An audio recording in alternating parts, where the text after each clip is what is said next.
Completing sentence 7 in 1 অর্থাৎ আজকে আমি তোমাদের শেখাবো কমপ্লিটিং সেন্টেন্সের 7টি নিয়ম, কিন্তু সেটা একটা নিয়মের মাধ্যমে। দেখো, আমরা জানি যে কমপ্লিটিং সেন্টেন্স এসএসসি এবং এইচএসসি শিক্ষার্থীদের জন্য খুবই গুরুত্বপূর্ণ। আমি আজকে তোমাদের মাত্র একটি নিয়মের মাধ্যমে 7টি নিয়ম শেখাবো কমপ্লিটিং সেন্টেন্সের। এটা খুবই ইন্টারেস্টিং হতে যাচ্ছে। সো তুমি ভিডিওটি শেষ পর্যন্ত দেখতে থাকো। দেখো, এখানে আমি প্রথমে লিখেছি নাম্বার 1 প্রেজেন্ট ইনডিফিনিট টেন্স, এবং সেটা আমরা জানি কি subject plus verb base form plus extension. আমি তারপর number 2 past indefinite, number 3 past perfect.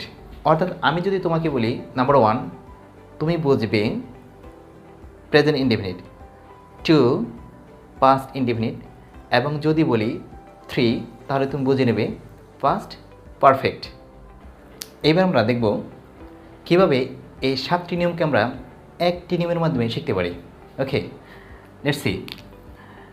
Number 1 before, অর্থাৎ বিফোর এর আগে যদি 3 থাকে তার মানে কি 3 হচ্ছে আমাদের পাস্ট পারফেক্ট।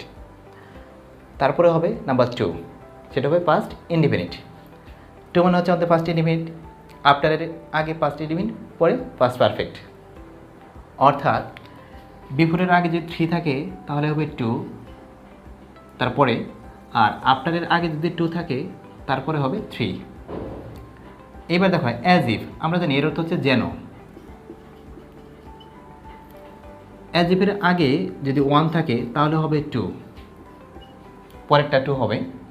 তবে আমি যদি টু বি ভার্ব ব্যবহার করি সেক্ষেত্রে ওয়ার বসাতে হবে। সাবজেক্ট সেটা সিঙ্গুলার প্লুরাল যেই হোক, সেক্ষেত্রে আমাকে অবশ্যই ওয়ার ব্যবহার করতে হবে।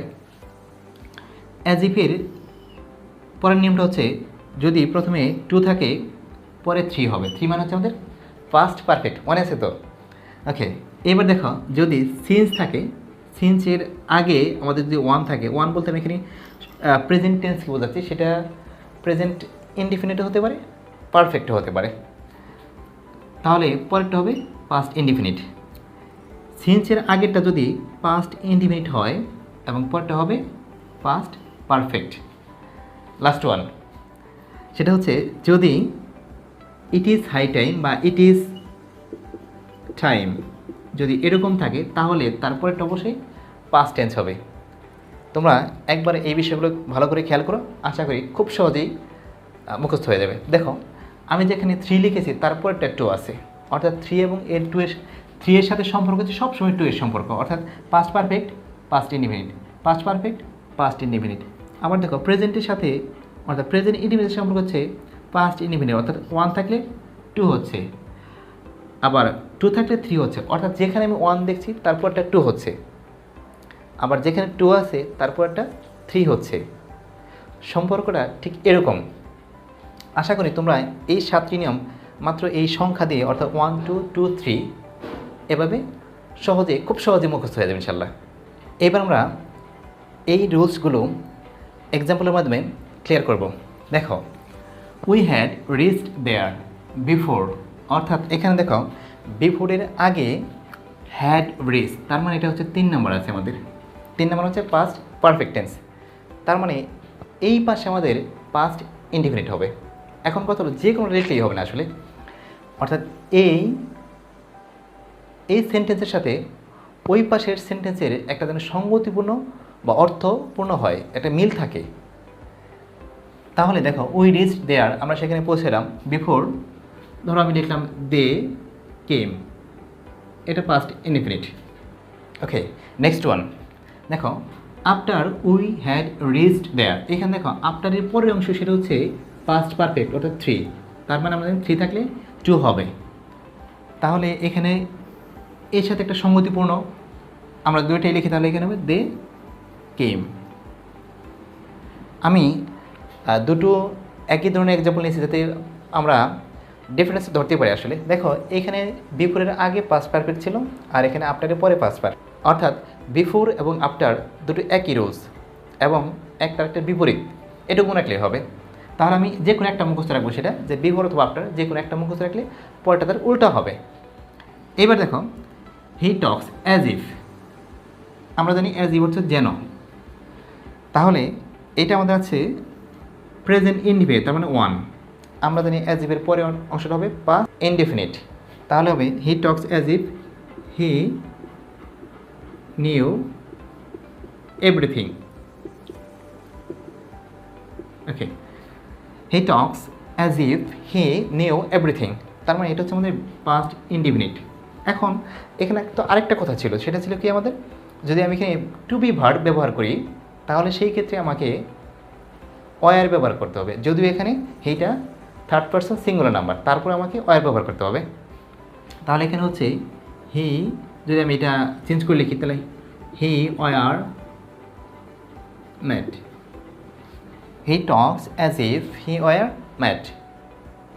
এখন দেখো হি টকড অ্যাজ ইফ, যেহেতু এখানে আমাদের অ্যাজ ইফের আগেটা হচ্ছে টু, তাহলে এই পাশে আমাদের থ্রি হবে। He had known everything. আমি এখানে যদি বি ভার্ব হিসেবে ব্যবহার করতে তাহলে এটাকে পাস্ট পারফেক্ট নিতে হবে, তাহলে সেটা হবে হি, দেখো এটা লিখলাম আমি, ওয়ার এর পাস্ট পার্টিসিপল হচ্ছে বিন, তাহলে আমরা লিখতে হি হ্যাড বিন ম্যাট। তোমরা একটু লক্ষ্য করো যে আসলে এই দুটোর মধ্যে ডিফারেন্সটা কোথায়। দেখো এটা হচ্ছে প্রেজেন্ট ইনডিফিনিট অর্থাৎ ওয়ান, তাহলে আমাকে এই পাশে লিখতে হচ্ছে পাস্ট ইনডিফিনিট, এটা হচ্ছে ভি টু।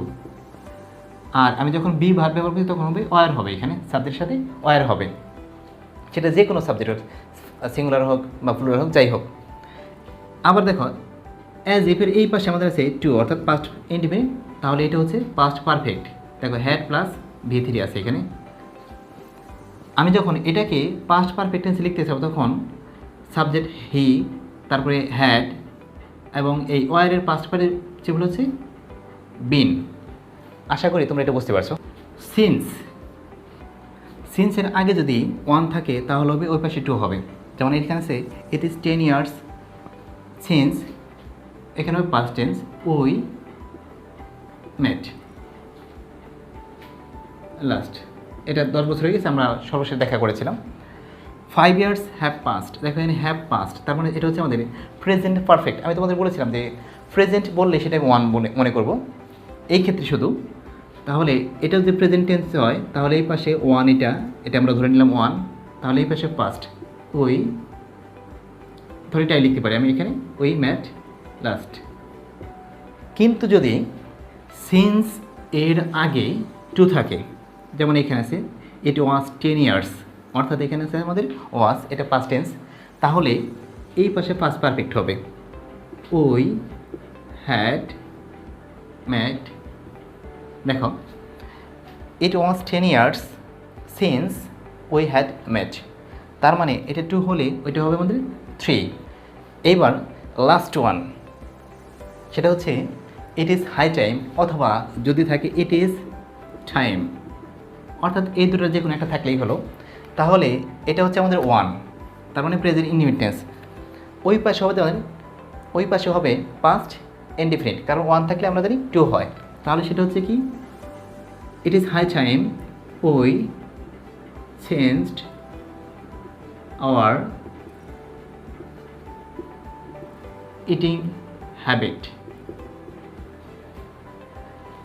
অর্থাৎ কোনো কাজ আগেই করা উচিত ছিল এরকম বোঝাতে এখন একেবারে লাস্ট মুহূর্ত, সেই ক্ষেত্রে আমরা ইট ইজ টাইম ইউজ করি, it is high time, it is time, এই ক্ষেত্রে it is time we changed our eating habit. এটা সর্বোচ্চ সময় আমাদের এখন কী করতে হবে, আমাদের খাদ্যাভ্যাস চেঞ্জ করতে হবে। আজ এ পর্যন্তই, পরবর্তী ভিডিও দেখার আমন্ত্রণ জানিয়ে শেষ করছি।